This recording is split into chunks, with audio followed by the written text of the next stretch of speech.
Saying Frankie Lymon's life was tragic is an understatement. By 15, he was already facing dangers and addictions no child should ever encounter. His fame couldn't save him, his talent couldn't protect him, and the world that celebrated him had no idea how quickly he was falling apart. And in a small New York City apartment, alone, desperate, and forgotten, his story came to its heartbreaking end at only 25. So what really happened in Frankie Lymon's final days? What secrets were hidden behind those walls? And how did a legend collapse so young? Tonight, we uncover the truth behind Frankie Lymon's tragic life and the tragedy inside the apartment where it all ended. Frankie Joseph Lymon was born on September 30th, 1942, in Washington Heights, New York, the first child of a maid and a truck driver. Known later as Brinky, he grew up in Harlem, alongside his three brothers. Music was woven into the family's daily life.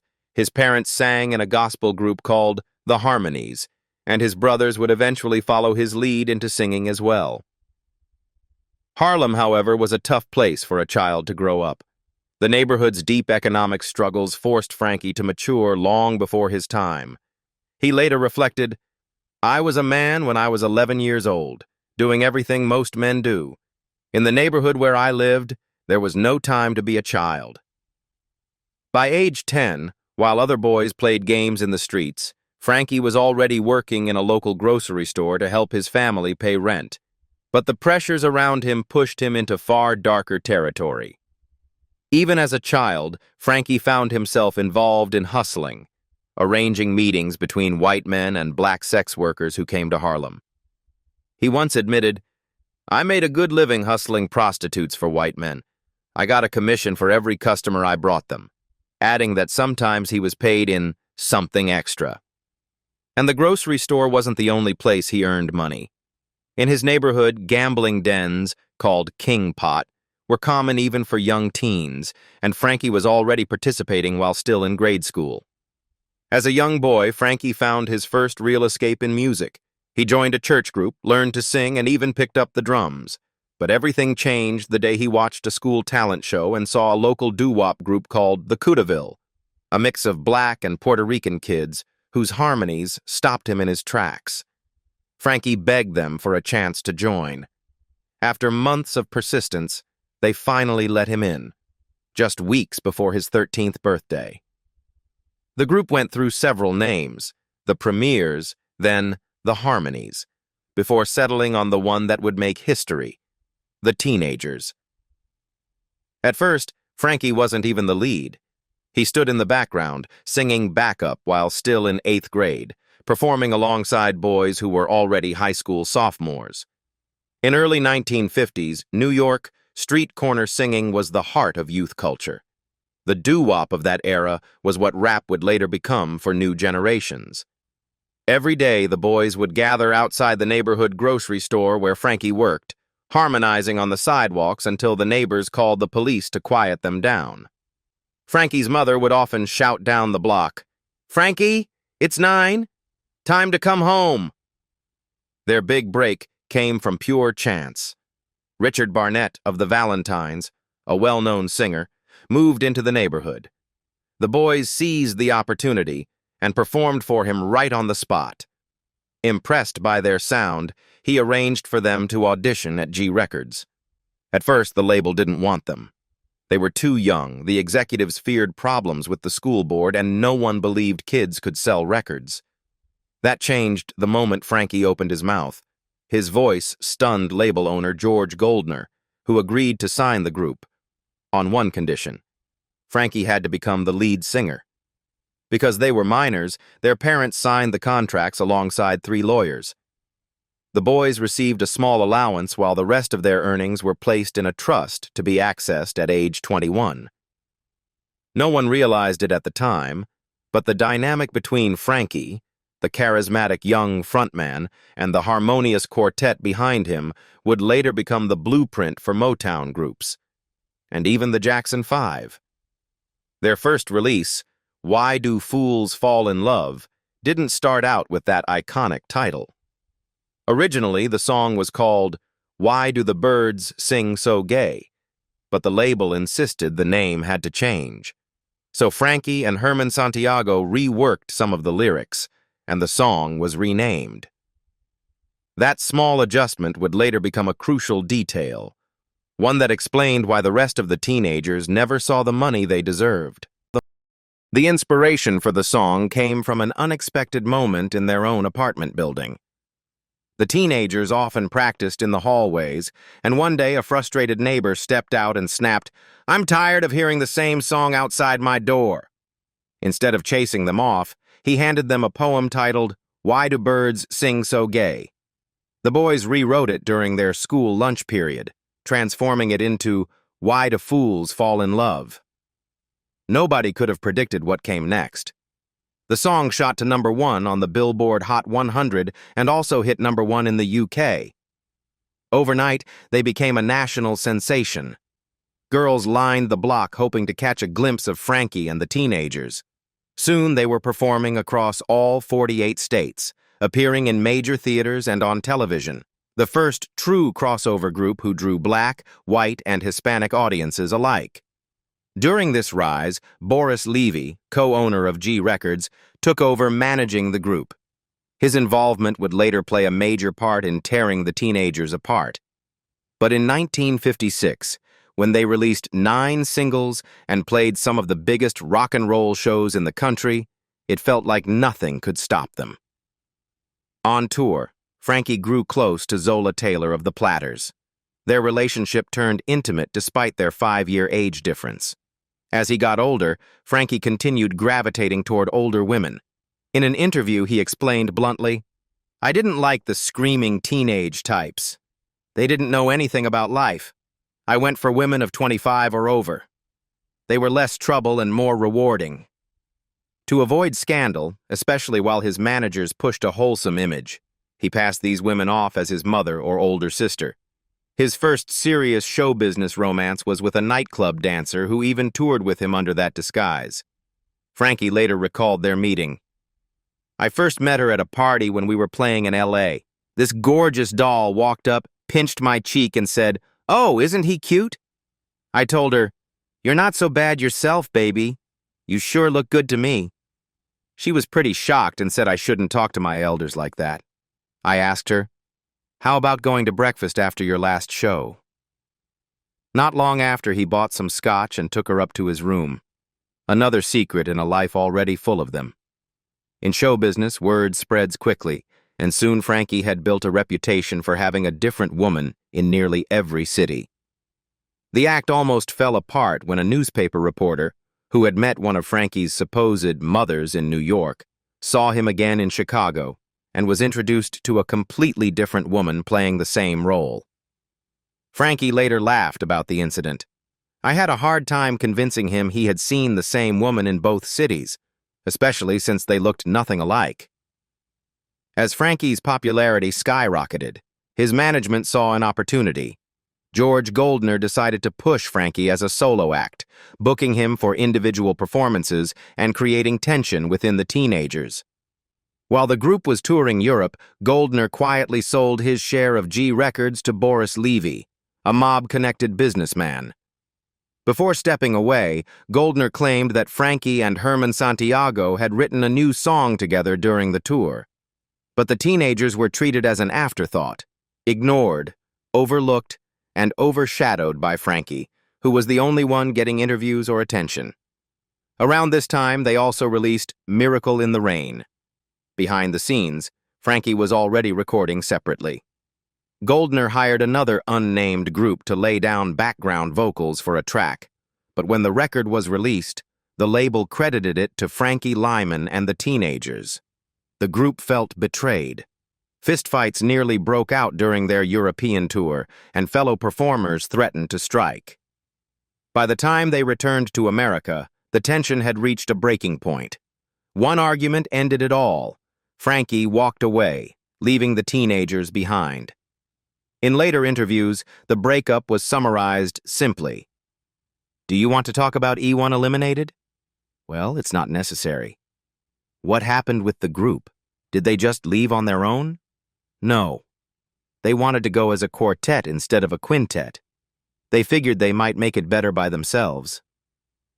In reality, Levy's manipulation had torn the group apart and robbed all of them in the process. The boy who once begged just for a chance to sing had now been molded into a solo star, whether he was ready or not. In September 1957, Frankie officially left the Teenagers. His solo career began with a promising start. My Girl earned him a new record deal, and Goody Goody landed him a performance on The Ed Sullivan Show, one of the most influential TV stages of the era. But behind the polished appearances, Frankie was in no condition, emotionally or physically, to carry a solo career. And no one in his circle seemed to notice. Meanwhile, the Teenagers tried to move forward with a new lead singer and released a single titled Flip Flop. True to its name, it flopped, and the group quickly faded out of the music scene. It was a story the music industry had told many times before. A young group rises fast, burns bright, and falls apart before they ever have a chance to enjoy what they created. Frankie Lymon and the Teenagers broke up at their peak, just as rock and roll was beginning to explode. They never earned money, never received credit for writing Why Do Fools Fall in Love or any of their other hits, and never saw a single penny in royalties. Meanwhile, legendary artists, Diana Ross among them, recorded their songs and made fortunes, while the Teenagers spent the rest of their lives living in poverty. The Teenagers' entire career lasted barely a year. Frankie's solo career stretched a little longer, but his fame faded quickly, undermined by his own struggles and the exploitation of those around him. Behind the polished image crafted by management, Frankie was far from the innocent teenager the public adored. He was a kid with adult vices, sex, drugs, and a lifestyle he was far too young to handle. He had experimented with marijuana as early as grade school, but by the time he entered show business at 15, he had discovered heroin, known then as The Cure. The 1950s music scene was awash with drugs, and Frankie became one more victim swept off track. His introduction to heroin was especially tragic. When still a teenager, he met a woman nearly twice his age who introduced him to the drug. At a party filled with musicians openly injecting, he learned how to use a hypodermic needle. A woman there taught him how to skin pop, pricking the skin for a mild high. "I never intended to get hooked on dope," he later admitted. "I knew it was bad. At first I was content to just skin pop, but as soon as I got daring, it wasn't long before I was injecting it right into my veins." As his addiction deepened, his career unraveled. His record sales dropped, and once word spread that Frankie was using heroin, he became untouchable. And while many stars in the industry were using drugs, they were adults with established careers. Frankie was a child, an easy target for judgment. Worse still, his voice began to change with age, and no one wanted to invest the time or patience to guide him through the transition. The industry that had once profited from his youth now rejected him for it. By 17, he was essentially blackballed. Nightclubs wouldn't book him, agents avoided him, and record labels shut their doors. The boy who once lit up stages across America suddenly found himself pushed out of the very world he helped shape. On top of his growing drug addiction, Frankie was a rising actor in the late 1950s, a time when audiences primarily knew entertainers through radio and records. Most fans had no idea he was black until he appeared on national television, leaving the crowd confused. Studio executives were forced to keep the audience in their seats, and police officers were present to maintain order. Despite the tension, Frankie remained professional. The situation escalated in July 1957 during a live broadcast of Allen Street's The Big Beat, when Frankie danced with a white woman on air. The reaction from Southern viewers was furious. The network canceled the show, and every recording of the episode was destroyed. This public backlash delivered another painful blow to Frankie's fragile career. By 1960, he made a brief effort to overcome his addiction. Amid a circle of negative influences, one figure stood out. Bob Redcross, his road manager, who tried to guide Frankie with a fatherly concern. Frankie later recalled, "He told me about other entertainers whose lives had been cut short by addiction, people he knew personally. He made me move into his house on Long Island so he could be around me all the time and make sure I wasn't sneaking drugs." At the time, this strategy seemed to be working, and Frankie was making real progress, until a personal tragedy struck. His mother, 39, had been quietly battling terminal cancer for over a year, unaware of her condition. Frankie later remembered, "We never told her the truth. She believed she was going to get well. One of the last things she asked me before she died was if I had overcome my habit. I told her, 'Mama, don't worry. I'm doing the best I can. Bob's taking good care of me.' 4 months later, she passed away. The grief overwhelmed the young entertainer. At just 18, he returned to narcotics to numb his pain. By the early 1960s, his record sales were falling, and his drug use only worsened. Frankie was trapped, powerless to save either his career or himself. Frankie still hustled a few appearances, but the chance of reclaiming his former glory had vanished. His once crystalline soprano voice, the same one that had captivated audiences as a child, was gone. He couldn't hit the notes anymore. Songs had to be dropped 5 keys, and even then they sounded harsh. On television, he was forced to lip-sync, a shadow of the performer he had been. At 19, he entered rehab, attempting to break free from his addiction, but Levy dropped him from the record label.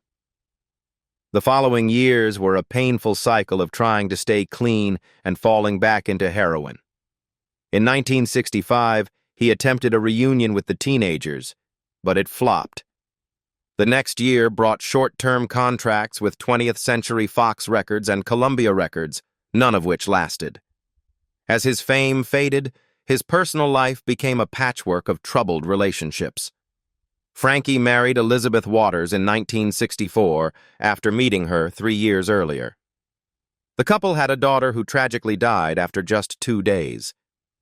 The marriage ended, and he moved to Los Angeles, reconnecting with Zola Taylor, whom he had known since he was 13. Their relationship was intense and destructive.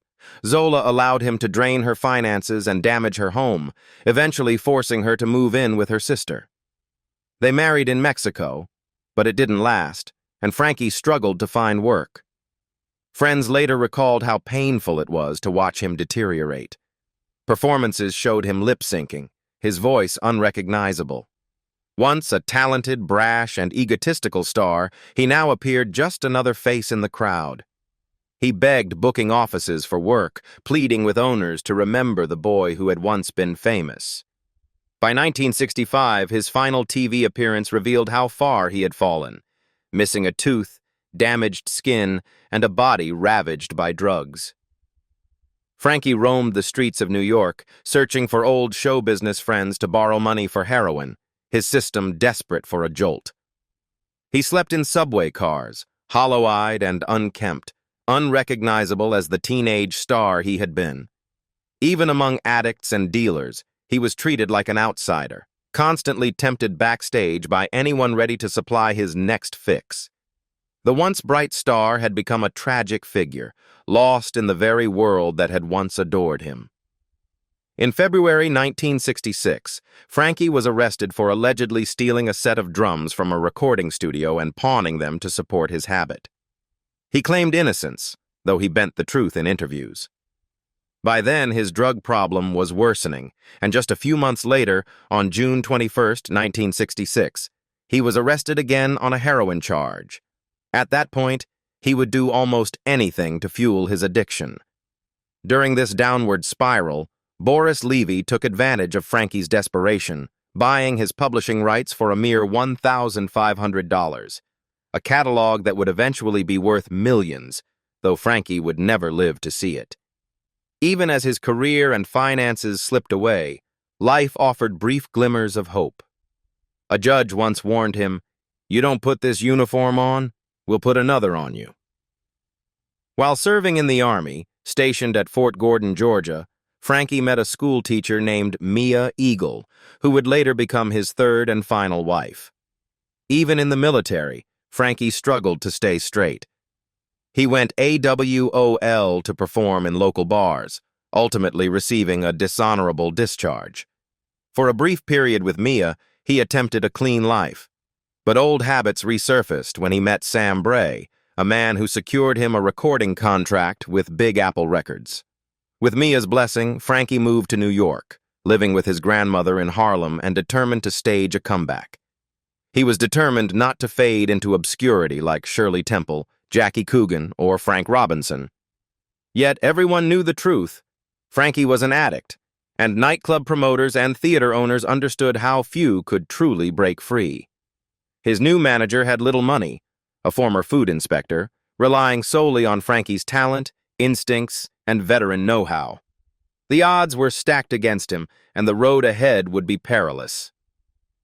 Months before his death, Frankie Lymon gave his final interview, expressing a quiet confidence.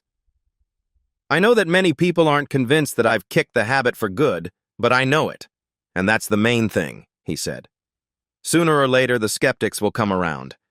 Meanwhile, I'm content to wait." Even then, life had its cruel reminders. In one of his last interviews, he recalled a neighborhood child approaching him. "Hey, Lou, I heard that your brother died." Frankie smiled wryly. "That's about the 4th time someone told me that," he said. Seeking comfort, he went upstairs to his grandmother's room, planning to joke about it. But it wasn't a joke. Waiting for him were his father, a policeman, and someone from the coroner's office. The news hit hard. He didn't laugh that day. Tragically, the skeptics had been right. Heroin remained a shadow over his life, used even to celebrate small victories or successes in his comeback. The day before he was set to record a new song, Frankie was found dead in his grandmother's bathroom, clutching a syringe. He was just 25 years old when he passed away on February 27, 1968. He died virtually penniless. By the 1980s, 2 other members of the Teenagers were also gone. In a city like New York, overdoses had become all too common, and Frankie's death barely raised an eyebrow. Years later, his legacy found new life. Diana Ross re-recorded his iconic hit, "Why Do Fools Fall in Love?", bringing his name back to relevance. In 1993, Frankie and the Teenagers were inducted into the Hall of Fame, and he even received a star on Hollywood's Walk of Fame, with support from Madonna and other stars. Yet peace eluded him even after death. Because he had never divorced any of his wives, his estate became the center of legal battles. Lymon's name grew worth millions, and his inheritance was fiercely contested. Why Do Fools Fall in Love became timeless, appearing in commercials and licensed widely, though during his lifetime, Frankie never saw a cent in royalties. Frankie's songs soared to the top of the charts, but the money he was owed never followed. Royalty payments should have gone to him, yet his former manager, Boris Levy, had stripped Frankie of his publishing rights, ensuring the earnings stayed out of his hands. Myra, Frankie's final wife, attempted to claim her share, but Levy refused, citing Frankie's 2 previous marriages and dragging her to court. Eventually, Myra won, settling for close to $1 million in royalties, a sum that would be worth far more today. Meanwhile, the 2 original Teenagers who had written the song never received a penny. Their lawsuit and subsequent appeals failed due to the statute of limitations, effectively cheating them out of millions. Levy walked away with a fortune now valued in 8 figures. In the last years of his life, Frankie Lymon's living arrangements reflected both the highs and lows of his extraordinary journey. After leaving the chaos of touring and recording, he settled into a modest apartment in New York City. Located in a quieter block of Harlem, the building was a typical brownstone, its brick facade weathered but proud, standing as a reminder of the neighborhood that had raised him. Inside, the apartment was small but functional. A single bedroom and a narrow living room where music still lingered in the air, the faint echoes of Frankie's youth carried by the walls. Posters of the Teenagers and a few framed gold records adorned the space, tokens of past fame juxtaposed against the peeling paint and scuffed floors.